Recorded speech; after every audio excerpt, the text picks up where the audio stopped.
இந்த சுற்றுப்பயணத்தில் என்னென்ன மக்கள் பார்க்க வராங்க, அதுக்கு ஒரே ஒரு காரணம் தான் அவங்க என் மேலே வச்சிருக்கிற அன்பும் பாசமும். அந்த அன்புக்கும் பாசத்துக்கும் நான் எப்பவும் கடமைப்பட்டிருக்கிறேன்.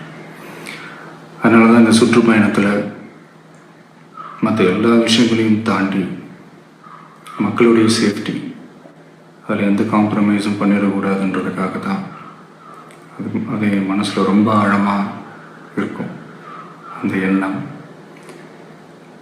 அதனால தான் இந்த அரசியல் காரணங்கள் எல்லாத்தையும் தவிர்த்துட்டு ஒதுக்கி வச்சுட்டு மக்களுடைய சேஃப்டி மட்டும் மைண்டில் வச்சுக்கிட்டு அதுக்கான இடங்களை சூஸ் பண்ணுறது, அதுக்கான இடங்களை பார்த்து பெர்மிஷன் கேட்குறது, போலீஸ் டிபார்ட்மெண்ட்டில் அதை ரிக்வெஸ்ட் பண்ணி கேட்போம். ஆனால் நடக்கக்கூடாதது நடந்துருச்சு. நானும் மனுஷன் தானே. அந்த நேரத்தில் அத்தனை பேர் பாதிக்கப்பட்டு இருக்கும்போது எப்படி அந்த ஊரை விட்டுட்டு என்னால் கிளம்பி வர முடியும்? நான் திரும்ப அங்கே போகணும்னு இருந்துச்சுன்னா அதை ஒரு காரணம் காட்டி அங்கே வேறு சில பதட்டமான சுச்சுவேஷன்ஸ், வேறு சில அசம்பாவிதங்கள் அந்த மாதிரி எதுவும் நடந்துடக்கூடாதுன்றதுக்காக தான் நான் அவாய்ட் பண்ணேன்.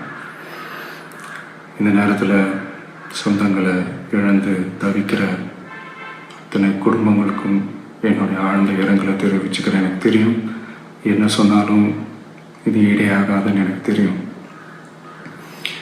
ஹாஸ்பிட்டலில் ட்ரீட் பண்ணிகிட்ருக்கிற எல்லாருமே சீக்கிரமாக க்யூர் ஆகி வரணுன்றதை இந்த நேரத்தில் நான் வேண்டிக்கிறேன்.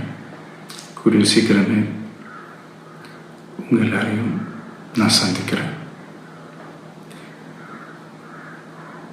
இந்த நேரத்தில் எங்களுடைய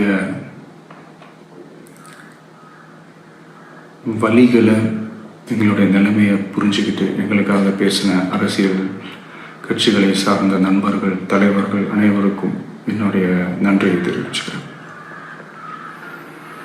கிட்டத்தட்ட ஒரு 5 மாவட்டத்துக்கு பிரச்சாரத்துக்கு போனோம். இந்த மாதிரி எதுவுமே நடக்கல. ஆனால் கரூரில் மட்டும் ஏன் எப்படி நடக்குது, எப்படி நடக்குது? மக்களுக்கு எல்லா உண்மையும் தெரியும். மக்கள் எல்லாத்தையும் பார்த்துக்கிட்டு இருக்கிறாங்க.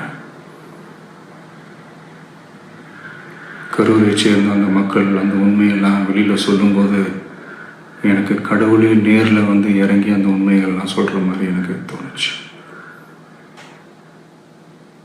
சீக்கிரமே எல்லா உண்மைகளும் வெளியில் வரும்.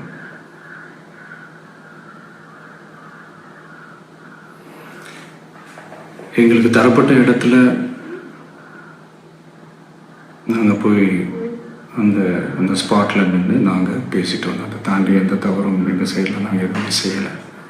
பட் இருந்தாலும் எங்கள் கட்சியை சேர்ந்த நிர்வாகிகள், தோழர்கள் மேலே எஃப்ஐஆர், அது மட்டும் இல்லை சோஷியல் மீடியாவை சேர்ந்த நண்பர்கள், தோழர்கள் அவங்க மேலே எஃப்ஐஆர்லாம் போட்டு இப்போ பிடிச்சிக்கிட்டு இருக்கிறாங்க.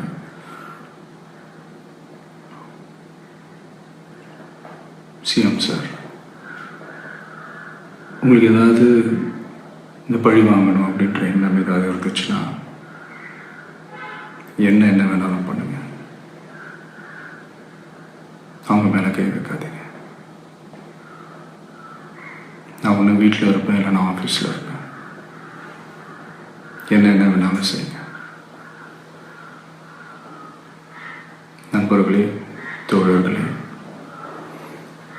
நம்மளோட அரசியல் பயணம் இன்னும் ஸ்ட்ராங்காக, இன்னும் தைரியத்தோட கண்டினியூ ஆகும். தேங்க்யூ. பிளே ஸ்டோர் மற்றும் ஆப் ஸ்டோரில் இருந்து பாலிமர் செயலியை QR கோடு மூலம் பதிவிறக்கம் செய்யுங்கள். செய்திகளை உடனுக்குடன் பெறுங்கள்.